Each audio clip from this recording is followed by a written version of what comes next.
Hindi ba para itago yung sikreto mo na hindi ka ang tunay niyang anak? Kung hindi ka nagpabuntis kay Carlos, hindi mangyayari to! Dad, please let me explain.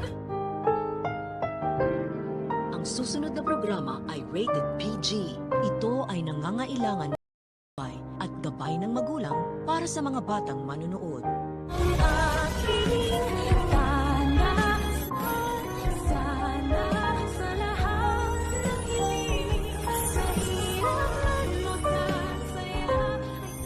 Matapos makumpirma ni Annalyn nang narinig niya na si Moira talaga ang tumulak sa tatay niya sa hagdan, ay pinaalam niya agad ito sa nanay niya at kila Diyosa. Dito na nga napatunayan ni Lynette na tama talaga ang hinala niya noon pa man. Ngunit habang sinasabi yun ni Annalyn kay Lynette ay kaharap din naman itong sinungaling na si Doc Carlos. Kaya nga mahahalata sa mukha niya na labis ang pag-aalala niya para sa anak niyang si Zoe. At isa pa sa pinag-aalala niya ay ang malaman na ni Lynette na siya talaga ang tunay na ama ng bruha.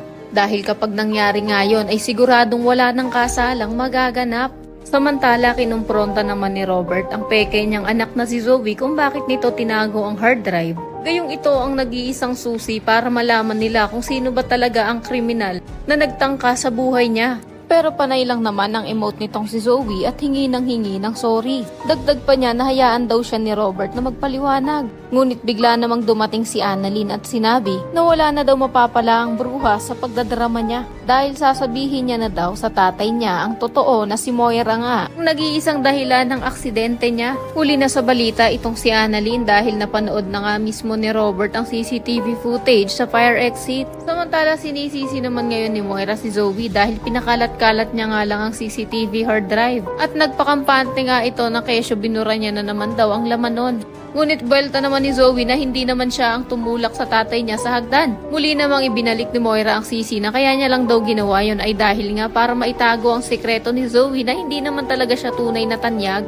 Hindi naman nagpatalo ang anak niya at sinabi pa nga na kung hindi daw kasi naglandi itong si Moira at nagbubuntis kay Carlos ay siguradong hindi nangyayari ang lahat ng ito. Sumang-ayon naman ang bruha dahil sigurado daw na hindi sana siya nanganak at sana nga lang daw ay hindi na nga niya iniluwal itong si Zoe. Saktan naman ang doktora sa sinabi ng demonyita niyang ina kaya't wala na siyang ibang naisagot kundi wala daw itong kwenta.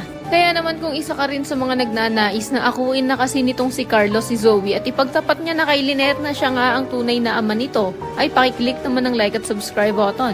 Maaari ka rin mag-iwan ng komento sa ibaba para sa iyong mga saloobin at suwestyon. Maraming salamat sa iyong panonood.